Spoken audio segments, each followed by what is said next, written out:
Hello and welcome to my class and stories. अभी हम discuss करेंगे NIOS का क्लास 12th का पॉलिटिकल साइंस का चैप्टर 5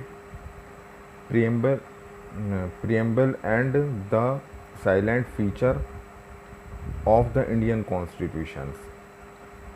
कि preamble and the silent feature of the Indian constitution बने भारतीय संविधान की जो फीचर्स हैं, जो उसकी प्रमुखता है, उसका है ये chapter.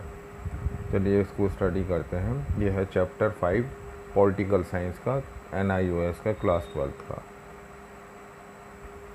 The constitution of India was form by the constitutional assembly.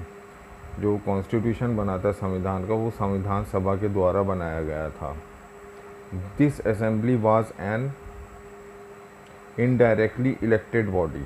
ये असेंबली जो बनाई गई थी इनडायरेक्टली इलेक्टेड बॉडी थी, मतलब कि अलग अलग लोगों ने इसको इनडायरेक्टली इलेक्ट किया था। It laid down the certain ideas to be included in the constitution. इनके जो थे कुछ सर्टेन आइडियाज़ थे जो कॉन्स्टिट्यूशन के अंदर लाए गए थे। These ideas include the commitment of the democracy. इसमें कमिटमेंट था डेमोक्रेसी का, यानी कि लोकतंत्र का। Guarantee of the people of the India justice, के गारंटी होगी जो जस्टिस के लिए होगी। इक्वलिटी, सब लोगों के लिए समानता। और फ्रीडम होगी। It also proclaim that the India will be A sovereign democratic Republic. ये जो है एक प्रोक्लेम था कि इंडिया जो है संपूर्ण, मतलब कि एक अपनी ताकत का स्वयं वो होगा, सोवरेन, जिसे संप्रभुता कहते हैं। The constitution of India begin with the preamble. के कॉन्स्टिट्यूशन जो है इंडिया का वो प्रियम्बल से स्टार्ट होता है।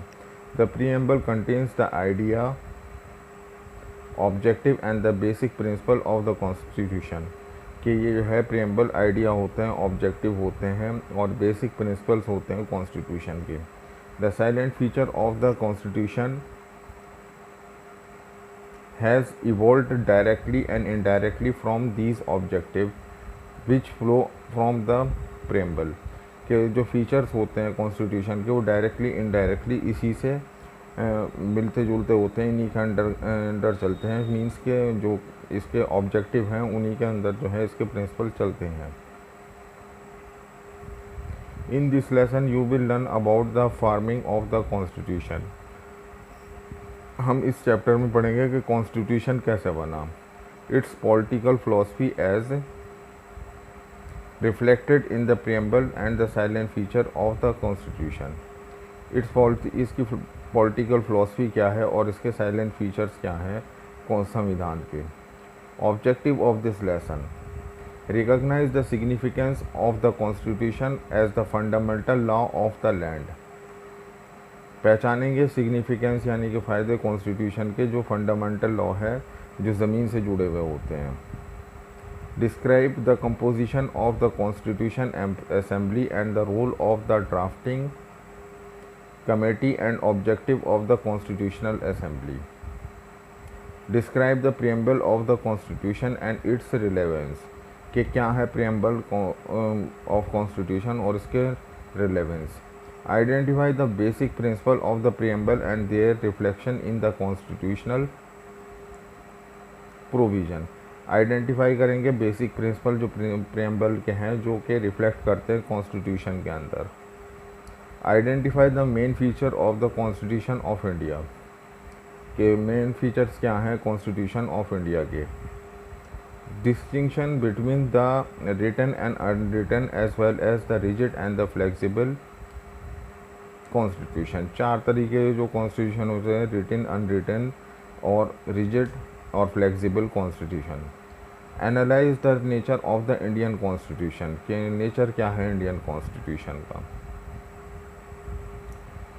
Establish the importance of the fundamental right. के फंडामेंटल राइट्स क्या हैं, फंडामेंटल ड्यूटीज़ क्या हैं और directive principle of state policies क्या हैं।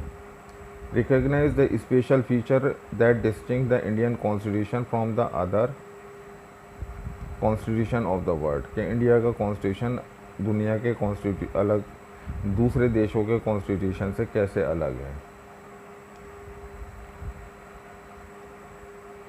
The constitution, the modern state is considered to be the state of the welfare of the people. Constitution का जो मीनिंग होता है कि मॉडर्न जो राज्य हैं वो जो है एक स्टेट हो वेलफेयर करते हैं अपने लोगों के लिए। It is therefore suggested that should have a government of the particular form with the appropriate powers and function, कि ये सजेस्ट करते हैं कि एक गवर्नमेंट होनी चाहिए जो एक एप्रोप्रिएट पर्टिकुलर पावर से होती है इनको इम्प्लीकेट करने के लिए।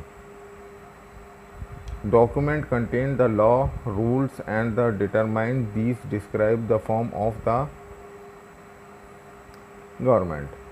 The relationship between the citizen and the government is called a constitution। के रिलेशनशिप जो होता है गवर्नमेंट और पब्लिक के बीच में, कि पब्लिक गवर्नमेंट को चुनती है और गवर्नमेंट पब्लिक के लिए काम करती है, ये कॉन्स्टिट्यूशन होता है। As such the constitution is concern with the two main aspect of the relationship between the different level of the government and between the government and the citizen. Such constitution concerned with the two main aspect relationship between the different level of the government and the between the government and the citizen। कि government के जो different layers होते हैं जैसे कि मंत्री होते हैं, अधिकारी होते हैं जो गवर्नमेंट के अंदर काम करते हैं वो, और गवर्नमेंट का और पब्लिक का सिटीज़न का relationship. The Constitution is the basic fundamental law of state।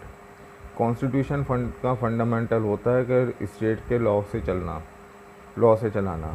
It lay down the objective of the state, कि ये स्टेट के जो लॉ हैं उनको उन्हीं के द्वारा, मतलब कि कॉन्स्टिट्यूशन के द्वारा ही चलेंगे। It also provides the constitutional framework that is various structure organs of the government and the different level। और इसमें जो होता है कॉन्स्टिट्यूशन फ्रेमवर्क होता है, सब कुछ कॉन्स्टिट्यूशन के अकॉर्डिंग होगा। गवर्नमेंट के जो लॉज बनेंगे या उनको इम्प्लीकेट किया जाएगा वो कॉन्स्टिट्यूशन के अकॉर्डिंग ही किया जाएगा।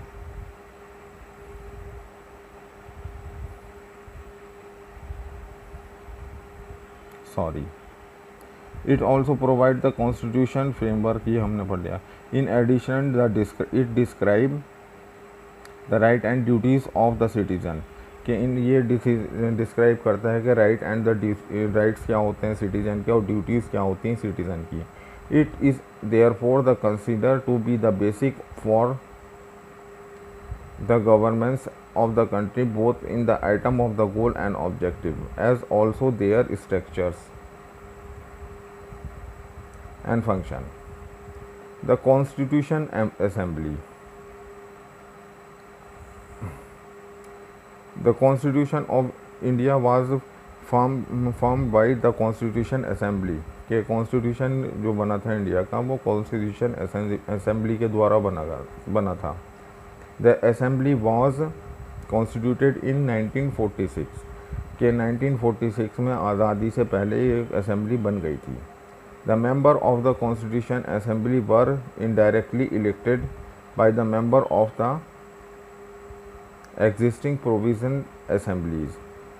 के मेंबर जो बने थे कॉन्स्टिट्यूशन असेंबली के वो इनडायरेक्टली इलेक्टेड हुए थे, मेंबर जो थे पहले से ही एग्जिस्टिंग प्रोविंशियल असेंबली के।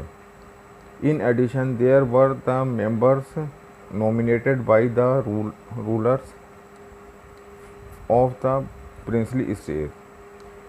With the independence of India, Bharat के आज़ादी के साथ द कॉन्स्टिट्यूशन असेंबली बिकेम ए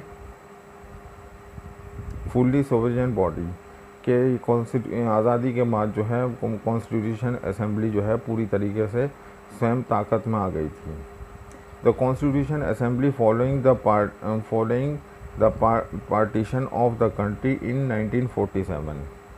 के कॉन्स्टिट्यूशन असेंबली ने देखा जो पार्टीशन हुआ था 1947 में। Consist of the 299 member on the 31 December of 1947। इसके जो मेंबर थे 299 थे जो कि 31 दिसंबर 1947 तक थे। ऑफ दीज सॉरी इसमें गलत कह दिया मैं। इट कंसिस्ट द 299 मतलब 299 इसके मेंबर थे जो कि 31 दिसंबर 1947 तक थे।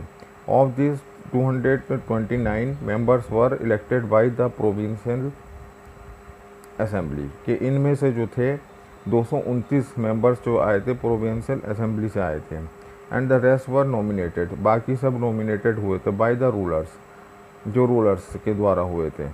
Majority of the members is in the constitution assembly belong to the Congress party, के ज़्यादातर जो असेंबली में लोग थे इसमें कॉन्स्टिट्यूशन असेंबली में वो कांग्रेस पार्टी के थे। All prominent leader of the freedom movement, के जब जो फ्रीडम फाइटर थे, फ्रीडम मूवमेंट के स्वतंत्रता सेनानी थे, वो सब जो थे इसमें मेंबर्स थे, मनाए गए थे। आज हम इसमें इतना ही कर रहे हैं, बाकी जो इसके working of the constitutional assembly इसको बाद में करेंगे दूसरी वीडियो में। आज के लिए इतना ही। Thank you very much for watching the video.